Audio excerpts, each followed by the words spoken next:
एठार गोटे हरण प्रक्रिया दिखाई गोटे 7 अंक विशिष्ट संख्या को 2 अंक विशिष्ट संख्या द्वारा हरण कराई। एठी गोटे भागफल पड़ी कौन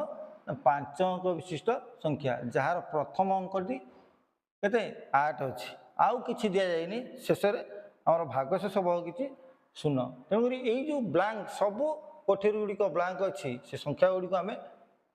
अंक माध्यम भर्ती कर संख्या गुड़िक निर्णय करवा। प्रथम आम चिंता करा पड़ो जे 2 अंक विशिष्ट संख्या ये भाजक अच्छी ये भाजक को प्रथम ये 8 पड़ी ये भाजक को 8 सहित गुणिले आमर ये गोटे 2 अंक विशिष्ट संख्या मिलूँ। तेणुक आम चिंता करा पड़ो जे कौ 2 अंक विशिष्ट संख्या को 8 द्वारा गुणिले आमर गोटे 2 अंक विशिष्ट संख्या पाइबा। ताने आमर प्रथम 2 अंक विशिष्ट संख्या कौटी आरंभ 10 10 को 8 द्वारा गुणिले केते होउची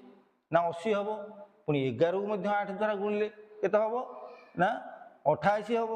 पुणी 12 को 8 द्वारा गुणिले केते हम ना 12 96 हम 13 को 8 द्वारा गुणिले केते हम 13 104 हम। एठी हमर किंतु 2 अंक विशिष्ट संख्या मिली तेणुक आमर केतेटा ऑप्शन आसिला ना 10 हो पारे भाजक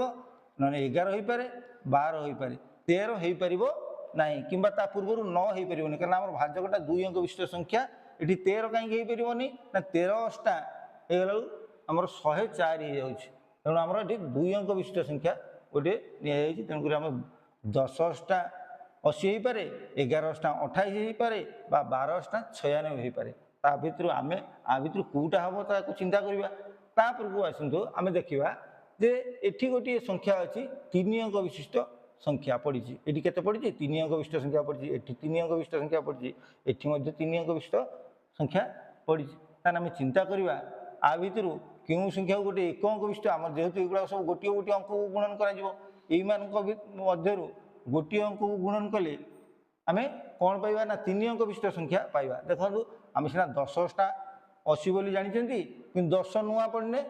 90 2 अंक विशिष्ट संख्या ये ताने 10 आमर नुहे ये केबे भी मध्य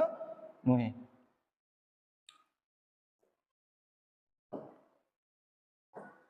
आमर 10 केबे भी हो पारिबो नाही। तापर देखिबा 11 अष्टा सिना 88 होउची किंतु 11 नुआ केते हबो 11 नुआ 99 ताने ये 11 मध्य नुहे। तापर देखिबा 12 अष्टा 96 होउची 2 अंक विशिष्ट संख्या किंतु 12 नुआ 108 होउची तेणुकरी 12 नुआ 108 निश्चित भाव में ये जो अंकटा यहाँ हम कौन आमर 108 पड़ो 12 नुआ 108 12 दशा तापर पढ़ी पार कि पढ़ी पार ना तेणुक ओनली ऑप्शन ये हूँ आमर 12 ये हम के 12 ये हम के